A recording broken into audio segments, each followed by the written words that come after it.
Puji Tuhan, silakan duduk. Shalom semua. Shalom. Shalom. Baik. Beberapa minggu yang lalu kami Best Church baru saja selesai mengadakan Best Summit di Surabaya. Dan puji Tuhan, luar biasa urapan Tuhan, pesan Tuhan. Buat kami semua, buat kita semua, bukan hanya para pekerja pelayan Tuhan, tetapi saya juga percaya ini buat untuk setiap jemaat Tuhan, khususnya yang ada di dalam pengembalaan gereja Best.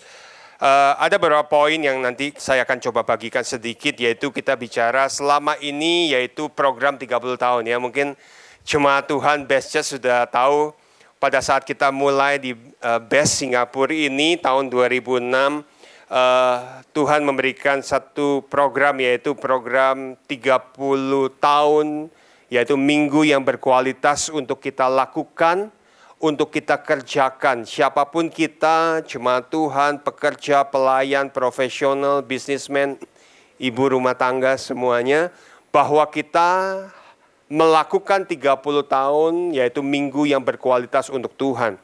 Tanpa terasa mungkin kemarin sudah ulang tahun 18 ya, Singapura. Jakarta juga hampir sama, 18 tahun di bulan April nanti. Kita 18 tahun, tetapi karena kita ada COVID kemarin 3 tahun, maka sebenarnya 15 tahun ini sudah berlalu. Dan apa yang Tuhan ingin kita lakukan di 15 tahun ke depan, kedua ini adalah masa yang terakhir, supaya kita bisa melakukan dengan cara Tuhan, dengan maunya Tuhan, dengan kehendak Tuhan.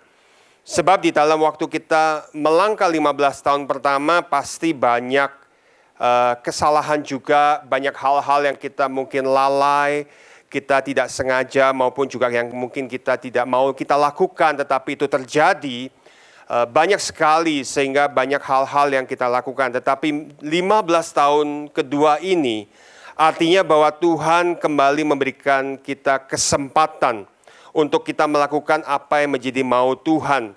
Dengan satu ketaatan yang baru, dengan satu kegairahan yang baru, dengan satu semangat yang baru, bagaimana kita membangun gereja Tuhan. Amin.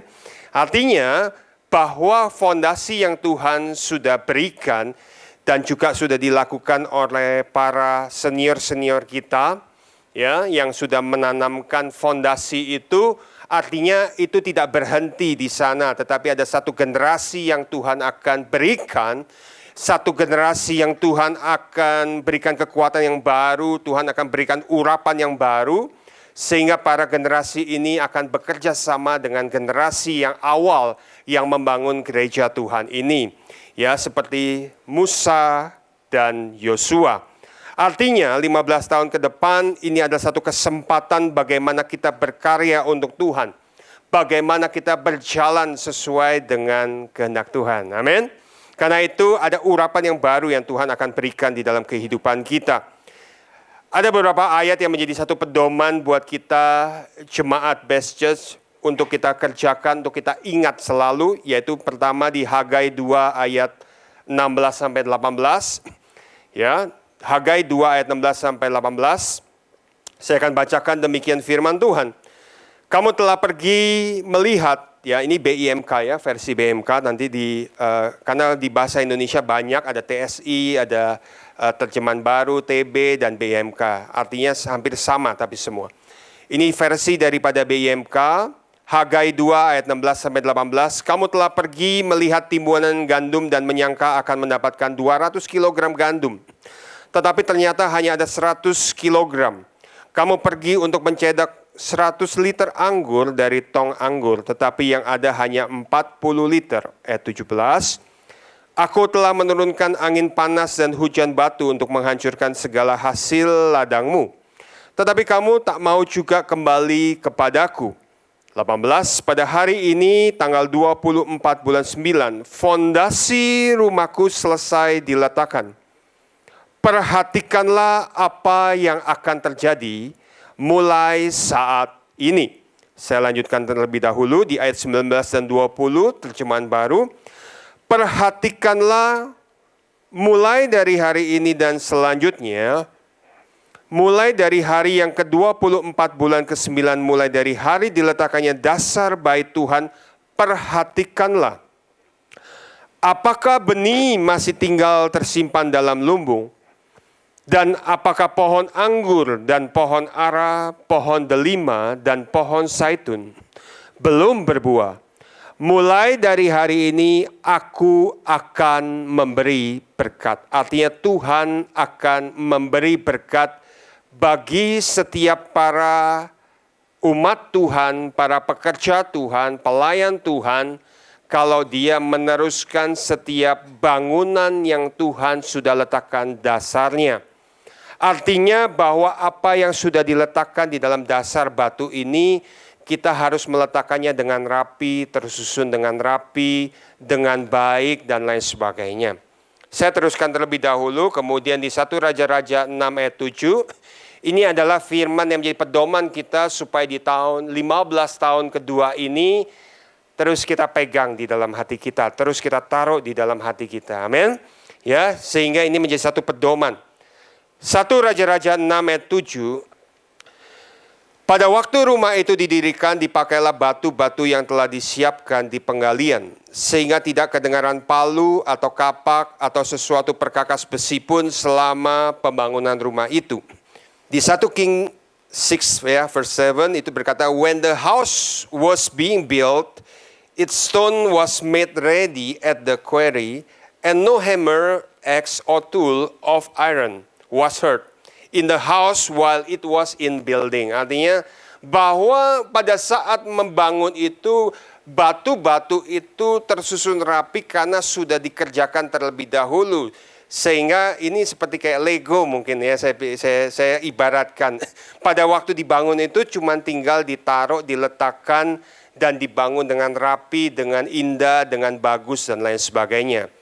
Sebab 15 tahun kemarin ini kita sudah diasah, dilatih, dan lain sebagainya. Sehingga 15 tahun kedua, kita tidak lagi terlalu banyak hal-hal kita mungkin bertengkar, adu pendapat, siapa yang lebih baik, siapa yang lebih hebat. Tetapi kita bekerja bagaimana membangun rumah Tuhan dengan rapi, dengan baik, dengan indah, dan dengan cara dan kekuatan Tuhan di dalam hidup ini. Sebab cara kita terbatas, tetapi cara Tuhan tidak terbatas. Pada saat kita belajar melakukan apa yang menjadi cara Tuhan, maka ada kekuatan Tuhan yang akan menyertai setiap kehidupan kita. Amin. Dan itu juga berlaku bukan hanya di dalam membangun gereja Tuhan, tetapi bagaimana kita membangun keluarga kita, bagaimana kita membangun mungkin pekerjaan profesional dan bisnis kita. Bukan lagi dengan cara kita, tetapi dengan cara Tuhan. Nah, inilah yang Tuhan inginkan supaya kita bisa membangun dengan rapi. 1 Raja-Raja 6 ayat 12 dan 13. Mengenai rumah yang sedang kau dirikan ini, jika engkau hidup menurut segala ketetapanku, dan melakukan segala peraturanku, dan tetap mengikuti segala perintahku. Artinya, kita harus lebih taat lagi kepada firman Tuhan, kita harus lebih taat lagi kepada perintah-perintah Tuhan, bukan dengan cara berpikir kita, tetapi dengan cara hikmat Tuhan. 15 tahun ke depan, saya lihat dunia ini di hari-hari ke depan nanti, sudah tidak lagi kita bisa berpikir dengan rasional kita, logika kita, dengan cara kita. Kalau kita melakukan itu dengan logika kita, cara kita, mungkin kemampuan kita, skill kita, information yang bisa kita dapatkan, maka kita ada di dalam satu fase di mana mungkin you have to be more speed. Artinya kita harus lebih cepat di dalam kita melakukan segala sesuatunya. Kita harus lebih hebat di dalam kita melakukan segala sesuatunya. Dan itu akan menjadikan kita menjadi seseorang pribadi yang sangat stres nanti ke depan. Karena waktu yang begitu cepat, cara yang begitu cepat, dan begitu luar biasa sehingga pressure is very high.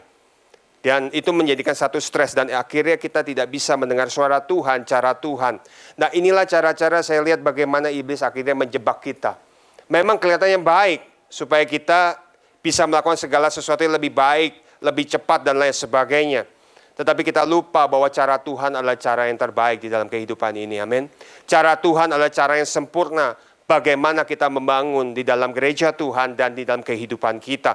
Tidak ada cara yang lain. Karena hanya Yesus yang sudah memberikan dasar fondasi yang kokoh. Dan kita harus membangun di dalam dasar itu dengan kekuatan Tuhan, dengan Roh Kudus. Bukan dengan kemampuan kita. Nah, inilah yang akhirnya Tuhan inginkan. Supaya di tahun-tahun ke depan belajar untuk kita duduk diam bersama dengan Tuhan. Bukan berarti nggak bekerja ya. Bukan berarti tidak melakukan apapun. Kita harus tetap melakukan segala sesuatu dengan optimal. Tetapi dengan cara Tuhan. Dengarkan suara Tuhan. Belajar duduk diam dengan Tuhan. Supaya kita bisa menjadi semakin peka. Karena itulah yang akan Tuhan curahkan di dalam kehidupan kita hari-hari nanti terakhir. Saya percaya orang yang jahat akan semakin jahat. Sehingga kita tidak lagi bisa melihat, kenapa ya tuh orang jahat sekali ya. Kenapa? Makanya kalau kita lihat di berita sekarang ini, banyak hal yang tidak masuk akal yang terjadi. Anak membunuh orang tuanya, ya. Orang tua bisa membunuh anaknya.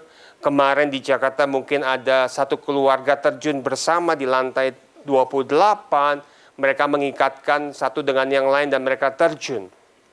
Mereka bunuh diri dan lain sebagainya. Artinya sudah tidak ada pengharapan di dalam kehidupan ini. Sehingga mereka hanya melihat keputusasaan dan ini bisa terjadi. Karena iblis akan banyak hal yang nanti di dalam pikiran kita. Karena itu marilah kita kembali kepada firman Tuhan. Amin. Supaya firman ini menjadi gembala di dalam kehidupan kita. Tadi di ayat 13, yakni bahwa aku akan diam di tengah-tengah orang Israel dan tidak hendak meninggalkan umatku Israel. Artinya batu yang Tuhan sudah siapkan itu yang ada di dalam setiap hati kita, yaitu hati kita ini adalah tempatnya Tuhan. Hati kita ini adalah rumahnya Tuhan. Artinya rumahnya ini sudah dibentuk pertama kali sebagai fondasi dasar yang kokoh, yaitu Yesus Kristus. Setelah itu akan dibangun. Kalau kita melihat di 1 Raja-Raja 16:6 di ayat 1 sampai nanti terakhir, itu berkata bagaimana Salomo membangun bait Allah rumah Tuhan. Tadi bicara batu. Kemudian setelah batu, setiap batu yang tersusun dengan rapi itu dilapisi dengan namanya kayu aras. Sama kayunya juga sudah dipotong. Ya, lebarnya itu 20 hasta dan belakangnya adalah 60 hasta. Dan setiap daripada ruangan itu yang ditutup oleh batu juga sudah ditutup kepada dengan kayu aras. Yaitu bicara bagaimana salib Kristus ada di dalam hidup ini. Bahwa fondasi yang Tuhan sudah berikan, engkau harus menutup setiap itu dengan salib Tuhan. Amin. Tidak ada yang lain. Jangan menutup setiap hati kita dengan mungkin hal-hal yang menyenangkan. Sekali-kali mungkin boleh karena kita ingin melihat, menikmati. Tetapi itu tidak akan pernah bisa menutup setiap hati kita. Fondasi yang Tuhan berikan. Tetapi tutuplah fondasi itu. Batu itu dengan salib Tuhan. Karena di dalam salib Tuhan, disitulah ada kasih Tuhan yang sempurna. Disitulah ada kebaikan, kemurahan Tuhan, anugerah Tuhan yang luar biasa di dalam kehidupan ini. Dan Salomo menutup itu semua. Sehingga tidak ada satupun batu yang nanti terlihat. Artinya begitu sempurna bagaimana Tuhan akan terus bekerja untuk mengasihi hidup kita semua. Amin. Dengan salib Tuhan, dia akan menutup sampai itu menjadi sangat sempurna. Dan batu itu akan terus Tuhan tutup. Kemudian Salomo pada saat sudah selesai menutup setiap dinding, setiap daripada atap, setiap lantai dengan kayu aras. Apa yang dikerjakan? Kemudian dia melapisi itu semua dengan namanya kertas emas. Kalau di sini mungkin cuma kertas dolar, betul? Tapi kalau di Alkitab berkata bahwa itu kertas emas. Artinya hati kita nanti, hidup kita itu akan dilapisi oleh kertas emas.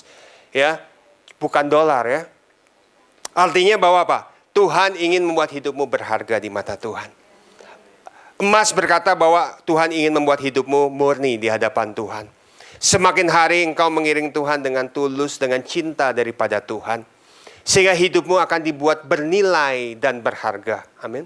Emas itu berkata bernilai dan berharga. Begitu pula yang akan Tuhan kerjakan di dalam kehidupan kita semua.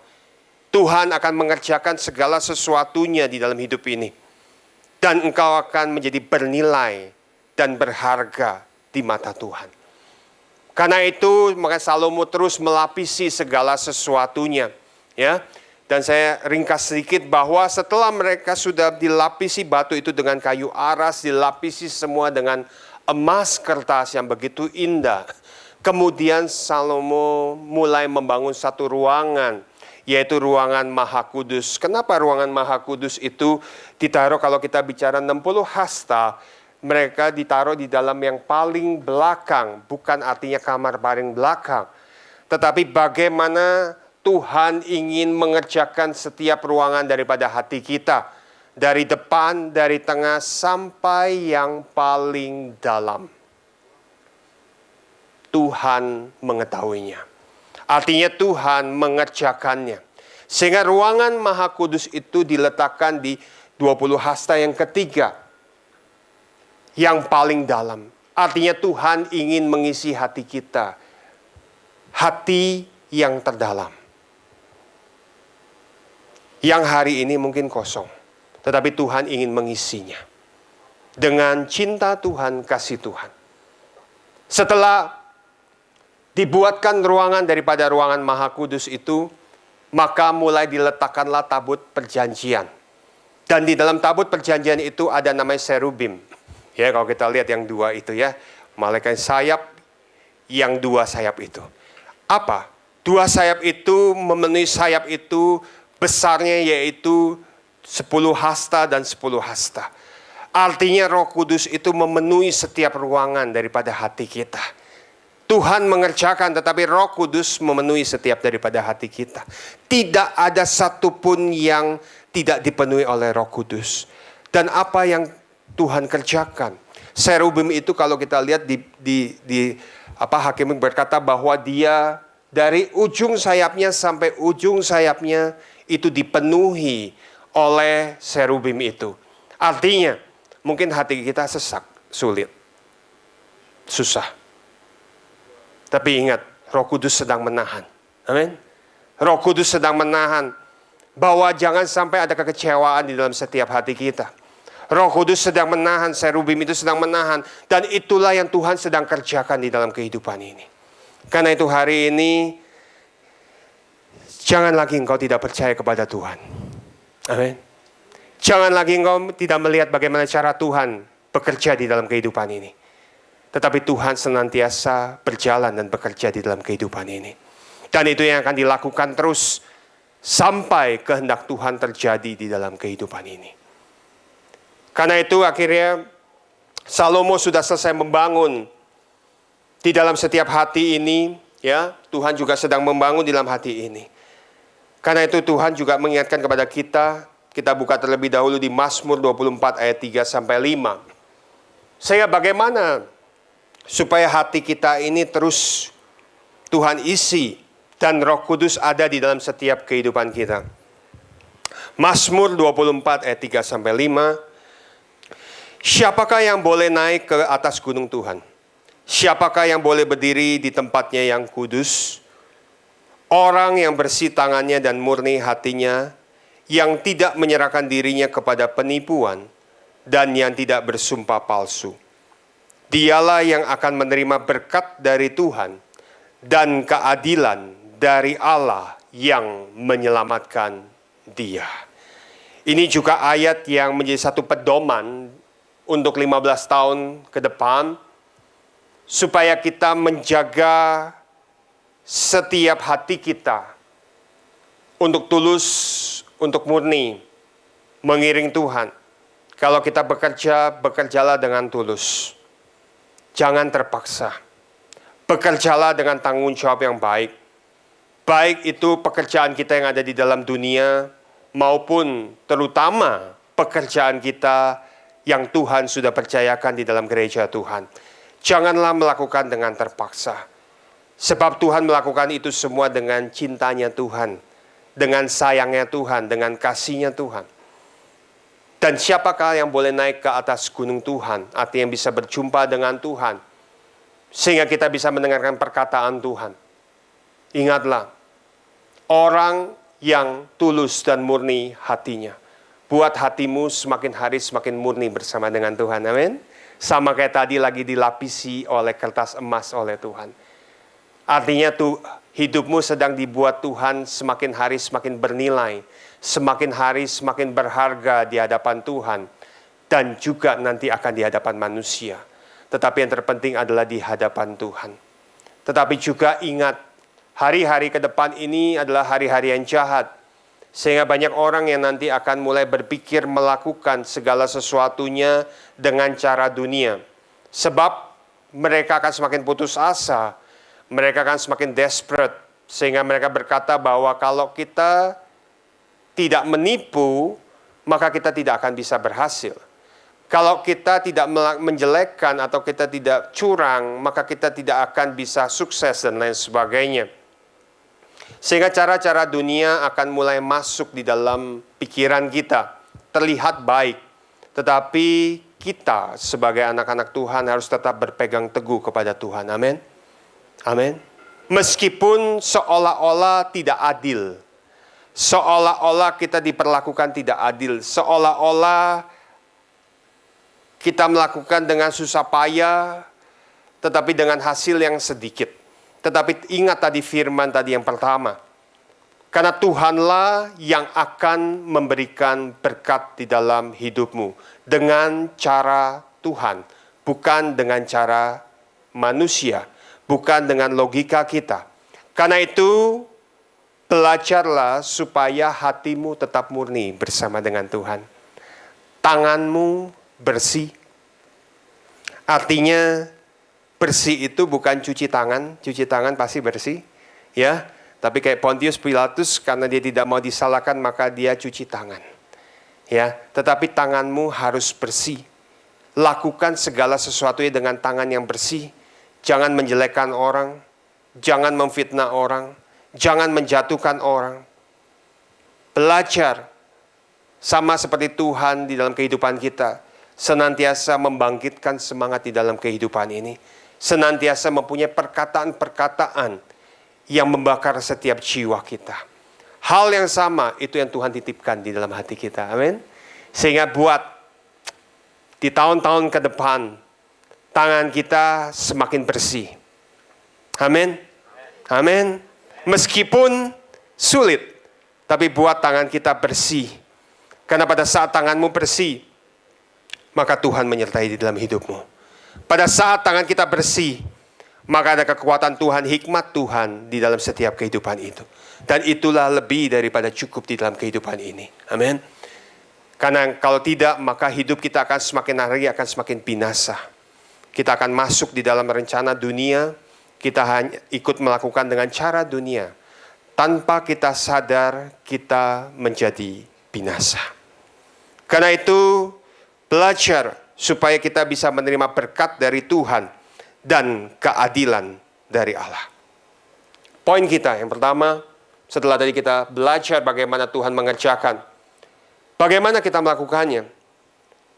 Poin pertama, finish my race with joy.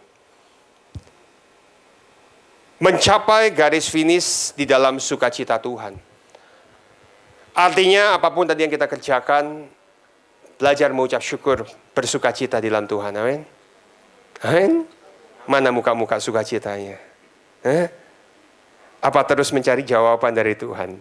Amin. Tapi tetap bersukacita.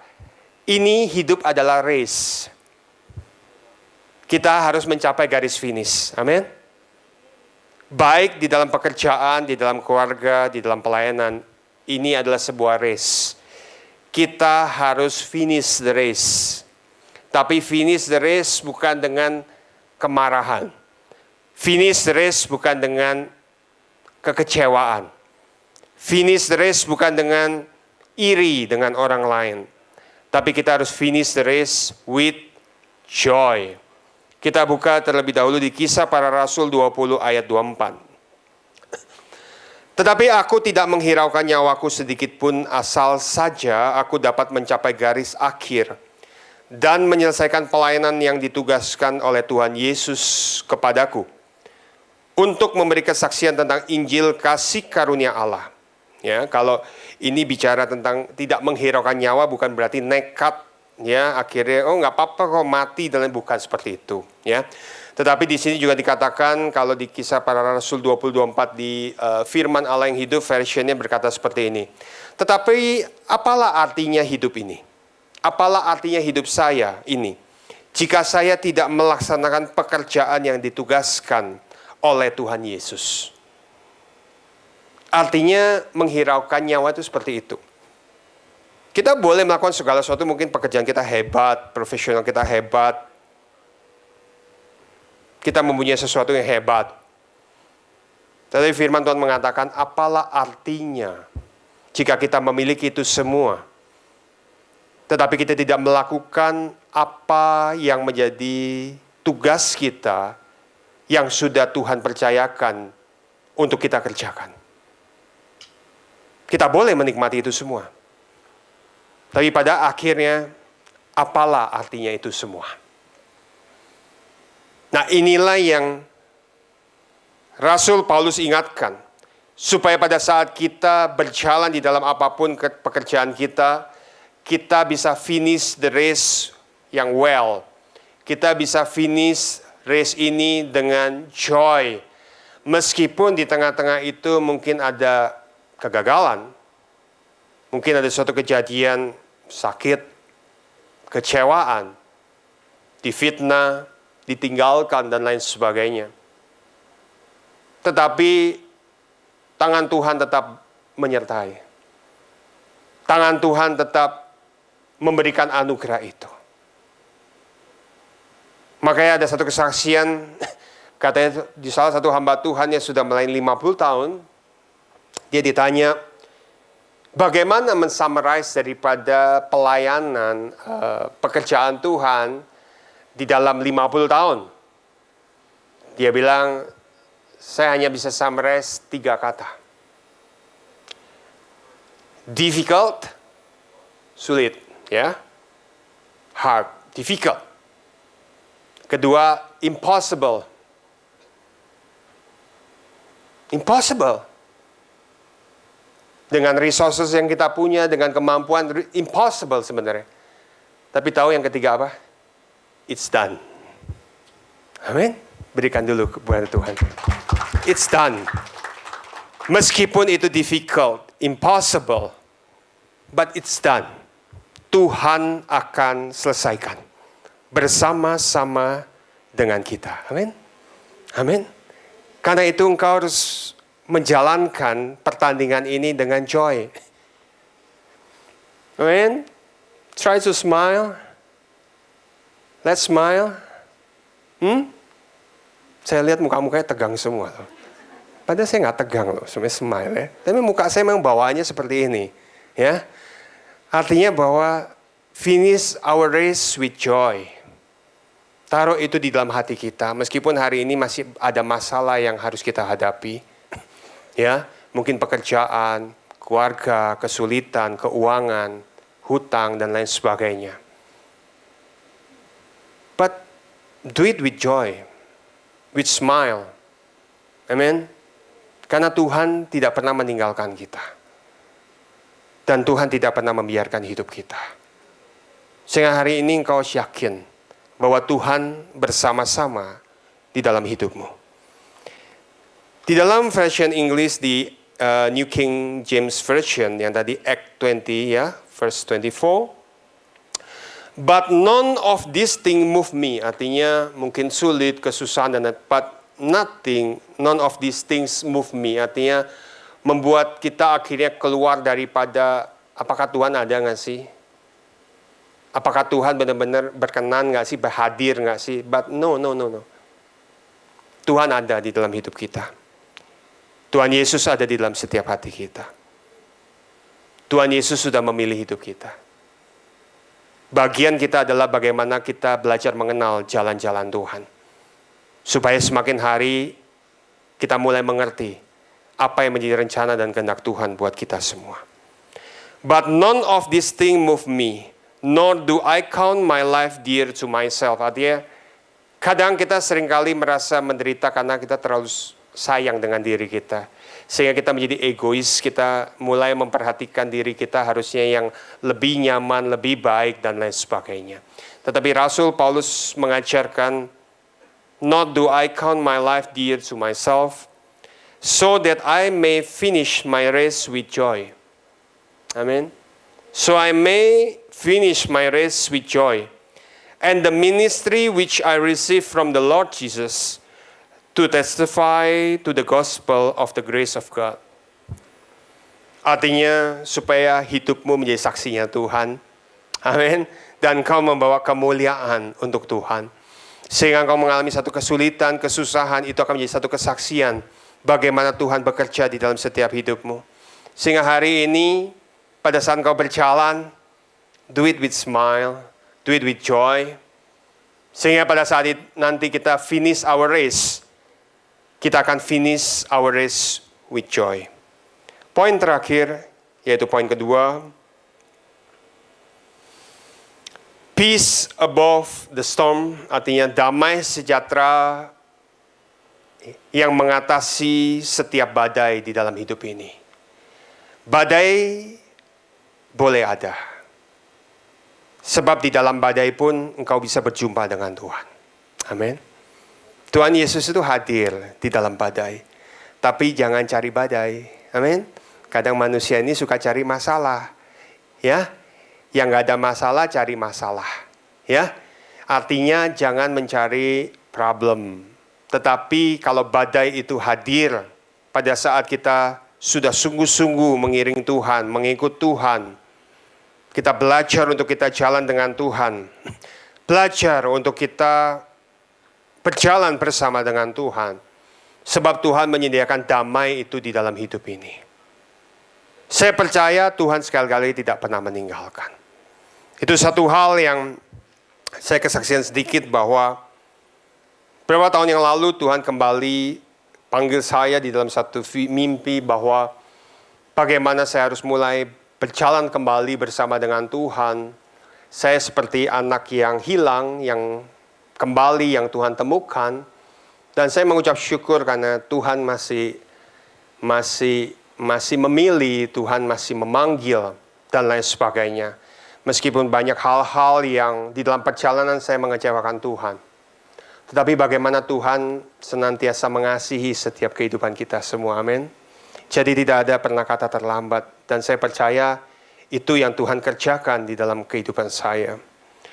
Pada saat itu, pada saat Tuhan panggil kembali, saya bicara bahwa Tuhan banyak para pelayannya sudah ada, gembala yang sudah ada.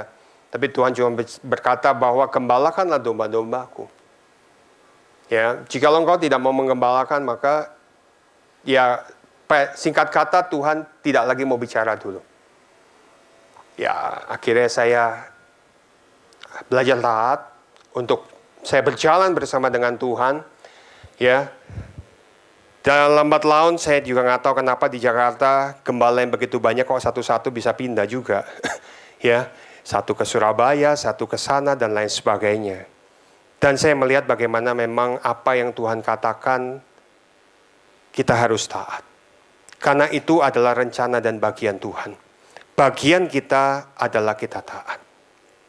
Semakin saya berjalan pada saat itu sesuatu yang sebenarnya saya waktu berjalan kembali di dalam pekerjaan saya apapun itu sebenarnya baik-baik saja, fine, everything is good, smooth dan lain sebagainya. Sehingga saya berjalan bersama dengan Tuhan. Tapi waktu demi waktu semakin kita berjalan sungguh-sungguh, badai itu semakin ada. Ya, company yang begitu baik, bagus dan lain sebagainya, tiba-tiba banyak hal yang singkat cerita, ya. Saya harus menjual daripada my share dan lain sebagainya. Ya, saya tidak mengerti kenapa. Tapi satu hal yang saya pegang, saya percaya bahwa Tuhan tetap menyertai. Bahwa kita tetap berjalan bersama-sama dengan Tuhan. Amin. Lambat laun berjalan kemudian kembali. Bukan hanya itu, saya tiba-tiba kena satu sakit juga. Makanya mungkin kalau tahun lalu melihat tadi foto saya itu foto waktu sakit, maka kurus sekali saya. Hilang hampir 14 kilo. Saya juga tidak menyadari pada saat itu. Ya, padahal makan biasa dan lain sebagainya. Ya, tapi waktu itu saya tidak bisa berkata apapun karena kalau saya bersaksi maka mungkin bisa melemahkan banyak orang. Kok ikut Tuhan jadi banyak masalah dan lain sebagainya. But I try to build my faith. Ya, saya belajar untuk membangun iman, pengharapan, belajar duduk bersama dengan Tuhan. Dan saat-saat itu, karena akhirnya beberapa unit bisnis saya juga banyak yang freeze, akhirnya saya banyak yang duduk diam, akhirnya saya baca firman pagi, siang, dan malam, dan lain sebagainya. Ya, akhirnya belajar mendengar suara Tuhan, waktu begitu banyak yang akhirnya saya belajar. Waktu demi waktu berlalu dan lain sebagainya, saya sudah tidak memikirkan lagi apakah jawaban dari Tuhan itu sebenarnya. Saya belajar untuk bagaimana mengiring dengan Tuhan lebih setia, lebih taat, lebih punya kualitas, lebih berguna untuk pekerjaan Tuhan, dan lain sebagainya. Beberapa waktu yang lalu, ternyata tangan Tuhan juga waktu itu bicara bahwa Tuhan akan memberikan jawaban, meskipun sampai akhir tahun saya tunggu nggak ada jawabannya juga. Ya. Tapi saya tetap belajar untuk tetap taat sama Tuhan, belajar untuk tetap berjalan bersama dengan Tuhan.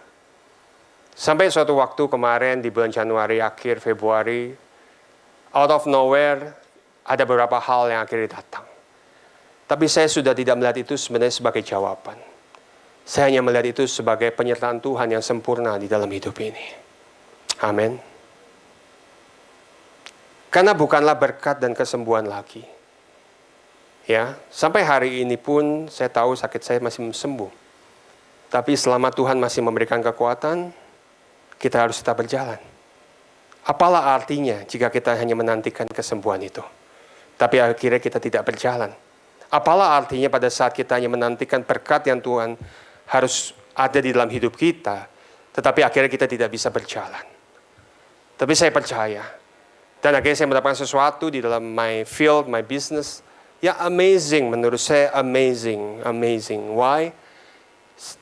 Karena saya berdoa sama Tuhan, dulu saya kalau bekerja ini dan lain sebagainya itu karena in F&B business itu banyak malam dan lain sebagainya. Dan kali ini yang Tuhan berikan, itu Sabtu Minggu off. Maksudnya nggak ada bisnis itu, dan hanya pagi sampai siang.